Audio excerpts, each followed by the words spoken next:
2 boxes. Now we're going to do 2 more practice problems which are not in your text, so please follow closely to the board. We're going to work together. Our next problem is 496 divided by 4, and we're going to follow our steps. First step is to estimate, so we're going to look here and we want to find 496 divided by 4.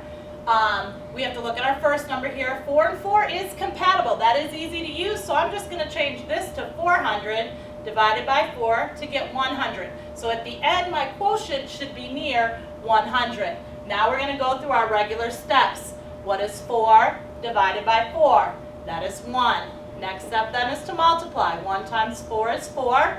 Now we need to subtract. 4 minus 4 is 0. Here is where we stop to compare. This number again has to be smaller than your divisor, and it is, so we're okay.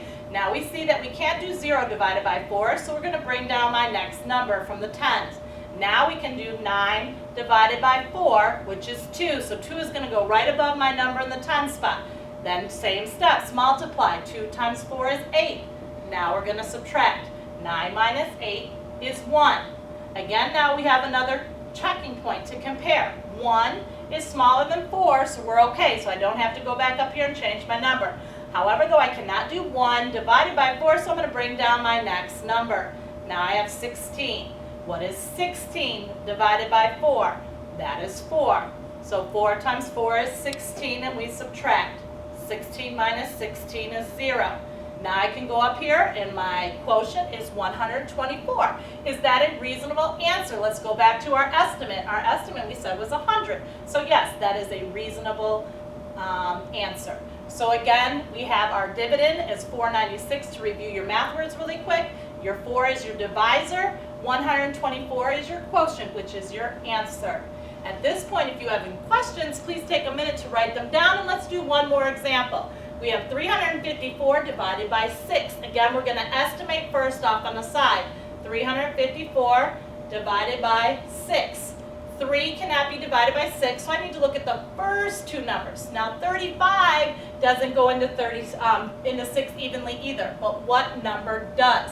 And that would be 30. So we're going to change this to 300 divided by 6. And 30 divided by 6 is 5, and then we're going to add our 0. So a reasonable estimate would be 50.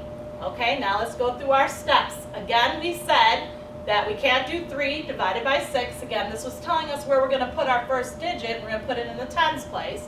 Again, put your placeholder, and 35 divided by 6 we have is 5. 5 times 6 is 30, so you multiply, then subtract. 5 minus 0 is 5. Here is our compare stage. 5 is it bigger or smaller than 6? It is smaller, so we're on the right track. But I can't do 5 divided by 6, so we're going to bring down our next number. This is now 54 divided by 6. What is 54 divided by 6? That is 9. 9 times 6 is 54, and we subtract, and we have 0. Okay, that's our first type of problems. It's just doing and going through your steps. Estimate, then you go ahead and divide, then you multiply and subtract. If you need to, take a minute and write down any questions.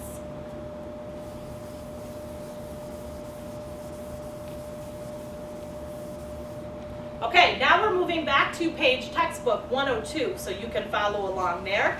We're going to go ahead with another example and answer the question about how do you find a quotient with a remainder. So please write down another example and that question in your notes. Another example, and then put down your question. How do you find